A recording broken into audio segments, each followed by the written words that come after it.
The world's largest island, 56,000 people, and multiple superpowers fighting over it.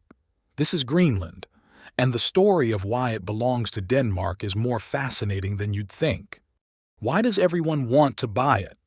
Because Greenland represents the future, a future where Arctic resources, shipping routes, and strategic military positioning could reshape global power dynamics. The irony? The people who actually live in Greenland, the Inuit population who've called it home for thousands of years, are caught in the middle of this great power competition. Their future, their resources, and their home have become bargaining chips in a game they never asked to play. After World War II, Greenland's status changed. In 1953, it officially became an integrated part of Denmark, and Greenlanders became Danish citizens with representation in the Danish parliament.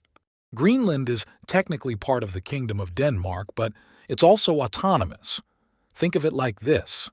Denmark handles foreign affairs and defense, but Greenland controls most of its own domestic policies, natural resources, and even has its own parliament.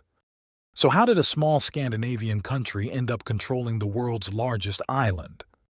The story starts over 1,000 years ago. In 985 AD, Eric the Red, a Norse explorer exiled from Iceland, founded the first European settlements in Greenland.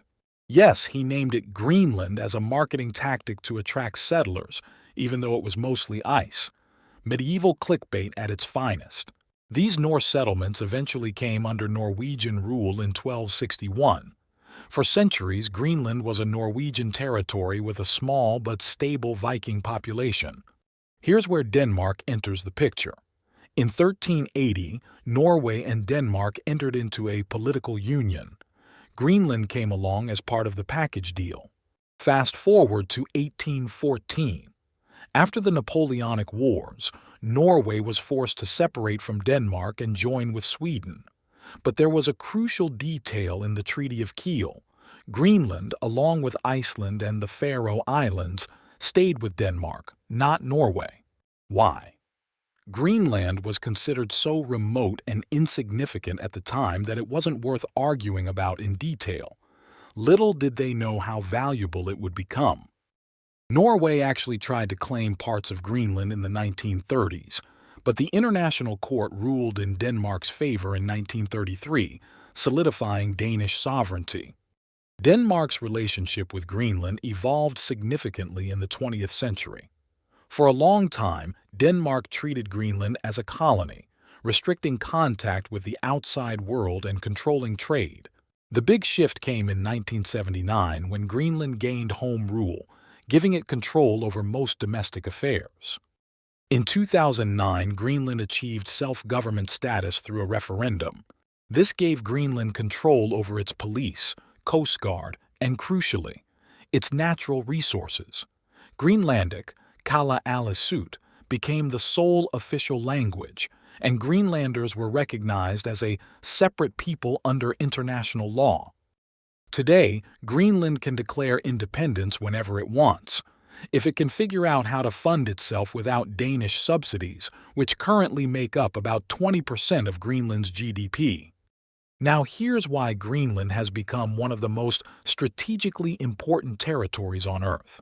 Greenland's ice is melting due to climate change, and underneath that ice is a geological treasure trove.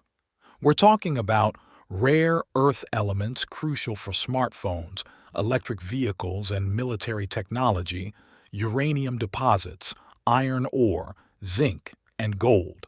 Potentially trillions of dollars worth of resources. Currently, China dominates the rare earth market. Greenland could break that monopoly. During the Cold War, Greenland's Thule Air Base became one of America's most important military installations, serving as an early warning system against Soviet missiles. That strategic importance hasn't diminished. In fact, with renewed tensions between superpowers, it's increased.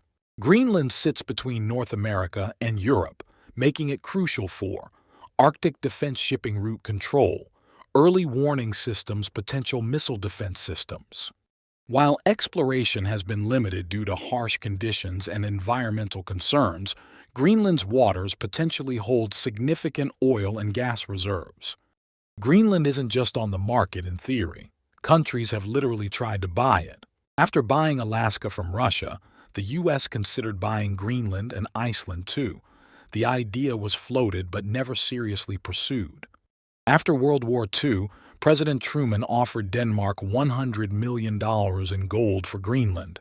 Denmark refused. Today, that would be worth over $1.5 billion, still a bargain for Greenland. China hasn't directly offered to buy Greenland. They've invested heavily in mining operations and even offered to help build airports. This worried both Denmark and the U.S., leading Denmark to increase funding for Greenland's airports to counter Chinese influence. Many Greenlanders support independence in principle, but the practical challenges are enormous. The most likely scenario: a gradual transition toward greater autonomy while maintaining economic and defense ties with Denmark and other partners. What do you think should happen to Greenland? Should it stay with Denmark, go independent, or is there another option? Let me know in the comments below. And if you found this video interesting, one thing's certain: the world will be watching Greenland very closely.